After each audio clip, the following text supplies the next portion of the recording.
Hey everybody, this is Darren Sabedra again with the Bay Area News Group, Mercury News, East Bay Times, here with Joseph Dycus and Mike Lefkow. Guys, we're heading into week 2 of the high school football season. It was a pretty wild week 1 that ended, unfortunately, in tragedy. Joseph, you and I have been working the last day or so. We're filming this on Tuesday morning. But you and I worked last night on an unfortunate situation over at Mountain View High. They played the King's Academy in Sunnyvale on opening night, and Dylan Daniels, a senior on the football team, suffered a really bad leg injury, which both of his parents went down to the field. Dad fainted, according to school officials. They called a second ambulance. Mom was on the phone at the time, according to the school official over at the King's Academy. And Dad checked out okay. And then Mom collapsed and is on life support. So our hearts are pretty heavy today as we think about the Daniels family and the Mountain View High School football community. Joseph, I know this was a tough story for you to have to do as well. It was just so many terrible things just happening right in a row. You know, this kid has, like you said, a serious leg injury, and then his dad faints, and you think that's as bad as it gets, and then it just gets worse and worse and worse. Right. So anyhow, we're still working on this story. I mean, that hopefully at some point we could tell who Mrs. Daniels, tell a little bit more about her. Mike Lefkow, you've been around a long time. I mean, these stories, they don't happen all the time. I mean, it's just such a sad situation. Well, you see a bad injury in football. I mean, it happens probably every year. But to see what happened after the injury the other night, I mean, it's a real tragedy. I mean, not only is the player badly injured, I mean, he'll recover, but not only is he badly injured, but now he's lost his mom, or it appears that way. And, right. You know, it's tough, and you wonder how the kids at Mountain View are doing, the players, and it's going to be a tough go for them for probably the rest of the season, but definitely on Friday night. Right. The Daniels have 2 sons on that team, including Dylan, who obviously is out for the season with a broken leg, right? Joseph is in surgery on Thursday. So are they going to play that game, or? Yes, yeah, they're playing Live Oak at Mountain View on Friday night. They practiced yesterday, and Joseph, you can tell a little bit more about this. The Daniels brothers were there. They were there. Dylan was out there on crutches, and the younger brother Brandon was there as well, and talked to Coach Lugo, and he said that for the brothers, it was just they needed some kind of normalcy, as he called it, just to be out there with their friends and just for a few hours, just be around them. So, and he said the plan is to play. He said that wasn't much of a discussion, that they're going to play. Well, I mean, everybody in the football community and the high school community, I'm sure the hearts are heavy. I mean, we saw the reaction after we posted our story last night. So many people are thinking about the Daniels family, including the 3 of us here. No easy transition to football, but we are still going to do our picks. We're still going to discuss some of the top storylines heading into week 2. Mike Lefkow, you won week 1. With a 9-7 record. I liked it when the NFL played 16 games, because the 9-7 sometimes makes the playoffs, sometimes they didn't make the playoffs. Joseph, you and I were the 8-8. We were the Jason Garrett of week 1 picks. Yes, we both went 8-8 in week 1.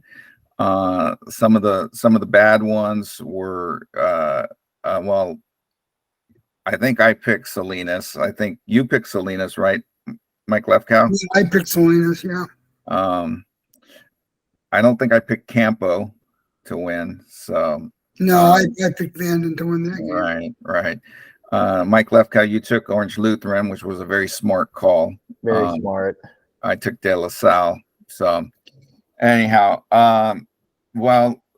speaking of De La Salle, they've got a big one on Saturday, going across the bay to play Serra, the number 1 ranked team, which looked like the number 1 ranked team in the first quarter of its opener last week against Folsom, was up 21-0, and then everything just went like nothing really happened for 2.5 quarters. I mean, there was no scoring. I mean, there were some drives and whatnot, but no scoring. Folsom scores 2 touchdowns in the fourth quarter and then leaves with a 21-14 loss.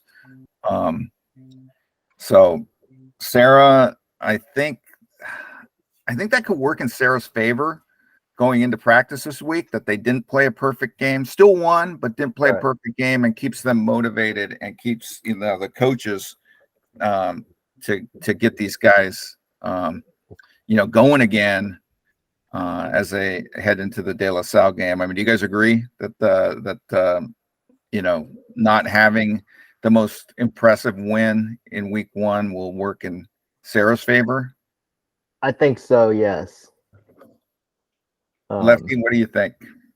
Yeah, I mean, if I was Patrick, I'd be telling the guys that you played a great first quarter, but after that, you didn't do much, and you ended up actually being outscored 14-0 over the last 3 quarters. So, I mean, you don't go to sleep after no matter what happens in the first quarter, you have 3 quarters left. You got to play out the full 48 minutes. You don't stop at that point. But De La Salle is also in the same boat, although they didn't win their opener. They took, as one player told me after the game, they took a slice of humble pie after that one. And now they go across the bay. De La Salle, I went through the Max Preps results all the way back to 2004 when Max Prep started, and that 2004 season, De La Salle started 0-2. That was the year the streak ended. Their 151 game national record winning streak ended in the opener that season in Seattle against Bellevue, right? Bellevue High School. So Spartans have not started 0-2 since 2004. So keep that in mind when we make our picks. What were the surprises? I mean, the top of my list was Leland going on the road to Half Moon Bay and hammering the Cougars 40-7. Any other surprises that top that one, or can it at least come close to matching that one? Probably. I don't think any of them matched that. What's that? I don't think any other game matched that one. I was a little surprised Santa Teresa lost. Yeah. I mean, Campo beating, I think I picked Campo, but for them to win overtime, I mean, that is probably kind of surprising. Trying to think of any other ones. Lee beating Lincoln, San Jose. By that much. 28-0. Crazy. That was a surprise. And then I guess the result wasn't surprising, but how they did it would be San Ramon Valley going to San Francisco and just crushing SI. That was picked to finish what, third in the WCal? WCal, yeah. Well, I think it's the old thing though that you don't know how these teams with new coaches are going to be. I mean, that's the mystery. You're reading my notes, Mike Lefkow, because it's going to be a nice transition into our third talking point here. New coaches, David Diaz-Infante over at Bellarmine gets a win in his first game. Charlie Ramirez at Pittsburgh, win in his first game. Nick Tisa, huge win in his first game, going down to the pit in Salinas and avenging a loss to the Cowboys the previous year up in Concord. Lenny Vandermeer did not get a win in his first game, although he was going up against last season's Bay Area News Group Player of the Year, Luke Baker, who threw for 3 bills and a couple touchdowns. So shout out to the new coaches who won first games. Not easy, right, Mike?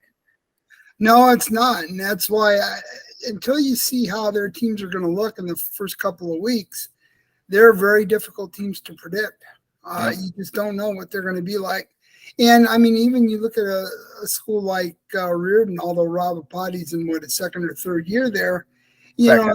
so many new players, and you don't know how Mhm. they're going to gel. And you figure they'll gel at some point if the coaches are good enough, but you don't know how they're going to gel in the first week. They gelled right away, and now ranked in the top 10, and probably we'll see. Well, this week, not much of it. I wouldn't think they'll get a big test by Moreau Catholic, but obviously they're going to have some big challenges later on. Mhm. Guys, ready to get to the picks? Let's go. We're going to go 16 games again. Hopefully, we do better than 8-8 and 9-7. Yep. Let's start with game one. These first two games are Thursday games. Half Moon Bay at San Mateo. San Mateo coming off a win. Half Moon Bay, obviously, we just discussed, got hammered at home against Leland. Half Moon Bay is 8-2 against San Mateo in the Max Preps era, which goes back to 2004. I've got Half Moon Bay winning this game. Mike Lefkow, who you got? Yeah, I think Half Moon Bay will get its act together and win this game. Same. Joseph? Half Moon Bay. All right, sweep for Half Moon Bay. Wilcox hitting the road. Wilcox coming off not hitting the road. They're back on the road. They were on the road on Friday, lost to Valley Christian 16-15. They're going to be traveling to Hollister Thursday night. Hollister got a blowout win over Oak Grove in its opener. Teams played the last few years. Yep. Wilcox has won 4 of the last 5 in this series. I take Wilcox. Paul Rosa and his boys, I think, will bounce back from the tough loss on the road, which was, to me, was not a bad loss because I think Valley is much better than it was last season. So I'm taking Wilcox. Joseph, who you got? Give me Wilcox as well. Mike Lefkow? I'm going to go with Hollister. Mm. All right. Mike Lefkow goes with the Hay Balers to win at home. Joseph had a trip to Hollister last year, right, for softball? I did. It's not a bad drive. Not a bad It's a drive. big school. Big school. Huge school. Friday night, let's start with our with Amador Valley. 0-1, lost to El Cerrito last week, traveling to Campo Lindo, which got, as we noted earlier, got the double overtime win over Vanden. I'm taking Kevin Macy's team. I'm taking Campo to win, to go to 2-0. Mike, who you got? Yep, I'm going to go with Campo Lindo. Joseph? Yeah, I think I get one crazy predicting a Campo upset per season. This is not going to be it. Give me Campo. Giving Campo. All right. Aptos Midi, the wing tee that Randy Blankenship runs at Aptos is always a difficult task for a team to get ready for. Aptos is 0-1. I think they lost to Oakdale. I didn't double check it, but I don't think it was a blowout. I think it was pretty close. Midi, Joseph, you saw them last week against James Logan, got a win. Yep. I think Danny Sullivan's team's going to go to 2-0 and win the home opener. Their night home field is Foothill College in Los Altos Hills. So I'm taking Midi to win that one. Mike Lefkow, who you got? Yeah, I like Midi in this one. I think it might be a close game, but I think Midi's pretty good. Joseph? I think Midi too, and I think that the way I saw Midi run the ball last week, that game may take less than 2 hours to play. Yeah, there's going to be a lot of running in this game. Yes. So clean sweep for Midi. Game 5 on the list, Los Gatos at Liberty. Both teams got blowout wins last week. Los Gatos over SoCal, Liberty over Enix of Modesto. I'm taking Los Gatos. I saw AJ Minyard threw 5 touchdown passes last week. He's got some weapons in Scott Carwood and Jalen Thomas. Pick the Cats to win on the road. Mike Lefkow, who you got? Yeah, I think Los Gatos wins this one. I think that's a really good team this year. Joseph? I guess it'd be a sweep for the road team. Give me Los Gatos. All right. Mac Bellarmine. Mac hitting the field for the first time in the 2023 season, traveling to play Bellarmine, which got a win last week at home over Menlo Atherton, a 3-point win. And Coach David Diaz-Infante's first game. They're back at San Jose City for game 2. Overtime last year between these teams. Mac won that one in Oakland. I think Bellarmine gets them back. I think Bellarmine wins a tight one. taking the Bells. Mike Lefkow, who you got? Yep, I'm going to go with the Bells. If this game were being played at McClymonds, I would take McClymonds, but this is when I picked the home team. You know Joseph. what? I'm going to disagree. Give me McClymonds. Joseph taking Mac. All right. Game 7 on the list. Menlo Atherton 0-1, traveling to Elk Grove 1-1. MA won the game last season between the teams. That was played in Atherton, and Menlo Atherton won 40-20.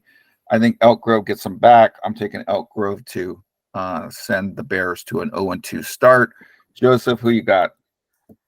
I'm going to go with Elk Grove too. All right. Mike Lefkow? Yep, I'm going to make it 3. I'm going to go with Elk Grove.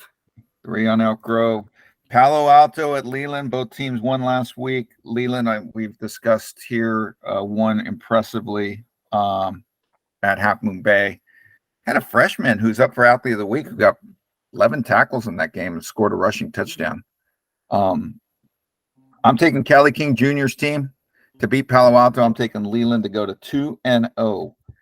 Joseph, who you got? I waffled on this one, but Leland's playing at home. I can't, the magic ride continues for Leland. Pat Tillman Field. I don't know if this is the Pat Tillman game. I mean, they always play a Pat Tillman game over there. So if it is, Leland will be pretty fired up for that one. But Mike Lefkow, who you got? Yeah, I'm going to agree with you guys. I'm going to go with Leland over Palo Alto. All right. Pioneer at Lee. This is a tough one. We all took Santa Teresa last week. And I was trading text messages with Coach Perry over at Pioneer at like 1 a.m. on Friday night / Saturday morning. And we got a chuckle that we all picked Santa Teresa. That being said, I'm taking Lee to win at home.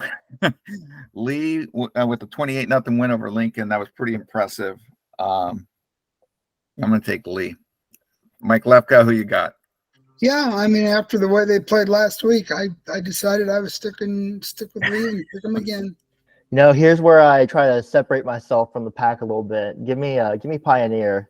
You're gonna go Pioneer, not I gotta do better than 8-8. So we'll see if some of these work out. All right. It could be 6-10 if they don't.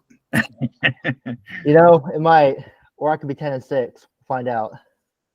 Pitt 1-0, got a huge win at Kezar Stadium over Sacred Heart Cathedral last week. They're going to travel to Granite Bay. Granite Bay is 1-1.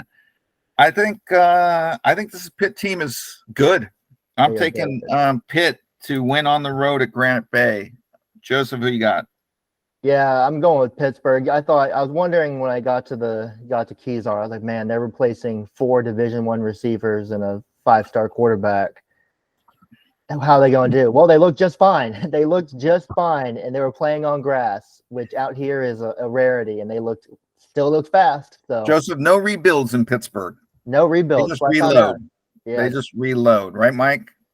Well, I mean, they got a good team, and yeah, even though they lost all those receivers, they had a young core of receivers coming up that are pretty good. They've got a good secondary. They got that Dominic Calhoun from El Cerrito transferred over. They're going to be a good football team. And they got a good quarterback. Yeah, man. They had a good quarterback last year who's starting at Arizona State now, but now Marley Alcantara is the guy. And but I think Pittsburgh beats Granite Bay. I think it'll be a little closer than we might think, but I think Pittsburgh wins that game. Game 11 on the list, St. Francis 0-1, lost to Helix, traveling to Monterey Trail Elk Grove. 0-1. Monterey Trail got hammered by Folsom in week 1 in the Sac Joaquin section. We are not calling it week 0 though. Yeah, they did not play, but yeah, it's their week 1. Their week 1. And then they had last week off. Monterey Trail won at St. Francis last year, 28-7.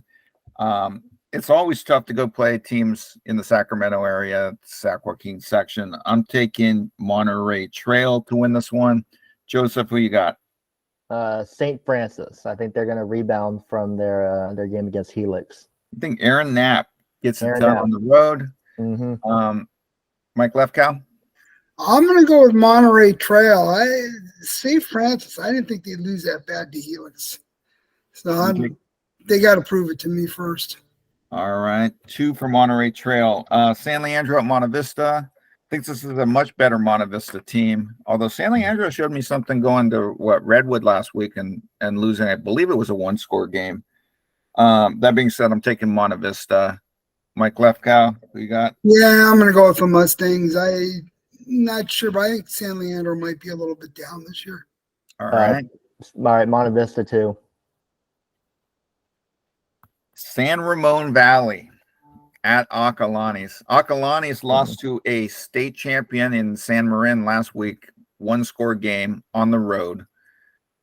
Now in its home opener, going up against San Ramon Valley, a state runner-up last year, coming off a 42-point win, 42-14 win over St. Ignatius.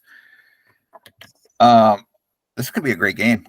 But I'm taking San Ramon to go to 2-0 and Acalanes to fall to 0-2.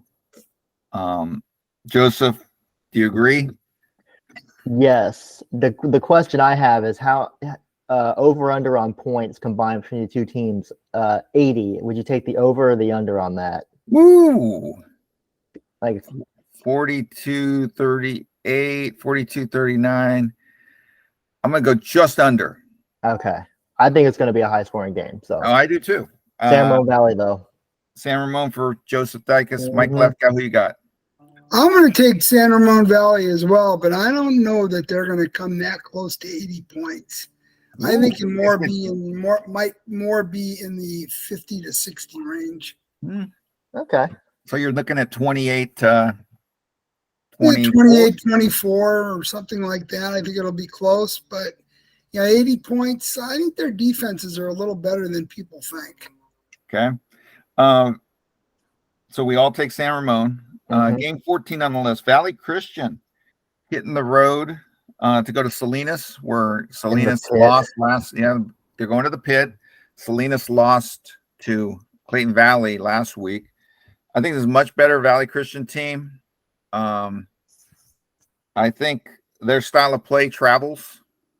I'm going to take Valley to win on the road against Salinas. Mike Lefkow, who you got? Yeah, I'm going to go with Valley Christian. I think they have something to prove after last season. Valley. Take it 3. All 3 going Valley. All right. I'm going to flip these last 2 Yeah, games. I was going to say. Sacred Heart Cathedral at Sacred Heart Prep. Both teams 0-1. Both teams got beat pretty bad last week. Yeah. So they're looking to bounce back. I'm going to take the Gators to bounce back at home. I'm taking Sacred Heart Prep. I don't know if Reardon took the foot off the gas. Obviously, it wasn't there. But the second half, I was expecting running clock, and there was no running clock. So I don't know what happened in the second half, but maybe Sacred Heart Prep found something. They have a lot of new faces on that team. So I'll take them at home. Mike Lefkow, who you got? Yeah, I'm going to go with Sacred Heart Prep also. I think that they'll bounce back after last week. Sacred Heart Cathedral is a bit of a mystery. Yeah. Yeah. Joseph? Yeah, no, I saw Sacred Heart Cathedral. I still don't know the thing about them. So give me Sacred Heart Prep. So all 3 for Sacred Heart Prep. Game 16 on the list. Number 1, Serra at home to play De La Salle. Number 2 in our rankings. Last year they played. De La Salle had a 14-point lead in the fourth quarter and lost 24-21. As we noted earlier, De La Salle has not started 0-2 since 2004. Losses to Bellevue, Washington, and Clovis West. I'm going to let Mike Lefkow go first. I'm going to go with Serra, but I think this is going to be a really close game. And, we were talking about the difference in how Serra's going to react after last week. I think De La Salle is going to find that Serra is maybe not as good as Orange Lutheran. So De La Salle could be trouble on Salle. I think De La Salle, like I said, I think Serra wins. But I think this is going to be a close 1-score game. Joseph. I have my pick in, and I'm still wondering if I should flip it at the last second. You know what? Give me the Spartans to go on the road and get I won't even call it a huge upset, but I'll take De La Salle. Just All right, I'm the tiebreaker. I'm going to go with the home team. I'm taking Serra to knock off De La Salle. I think Serra has something to prove after, kind of sleepwalking, it felt like, through the last few quarters of that game last week. And I think they play more of a complete game this week. I think it's going to be really close because I think De La Salle, they played a really, really, really good Orange Lutheran team. I mean, that team, I couldn't see. Normally with high school kids, I'm tall enough where I can see the field standing behind high school kids. Mm-hmm. I had to stand in front of all of these. These guys were like 6'3", 6'4", 6. It was unbelievable. They had a receiver who must have been like 6'7" or 6'8". He was so tall. So they, but that being said, the game's in San Mateo on a Saturday afternoon, which is always a tough time for visiting teams to play. So give me Serra to win a tight one. I'm even going to predict the score. I'm going to say Serra wins 20-14. I think De La Salle wins 28-21. Mike, you want to predict the score? I'll say Serra 20-17. Okay. All right. Like I say, I think that De La Salle is going to see that Serra, they really played a tough team last week, De La Salle. That's a Trinity League team. Oh, yeah. Patrick Walsh made that very clear. He called them, he said, Moscow and Mater Dei are the NFL teams. This team De La Salle played is a high-level college team. Yeah, and they're trying to get up to the NFL. And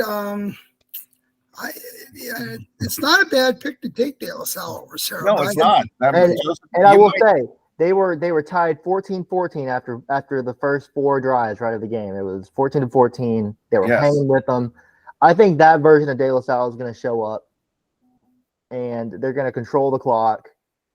And I'm going to make some progress on Lefty in the Pick'em rankings. So.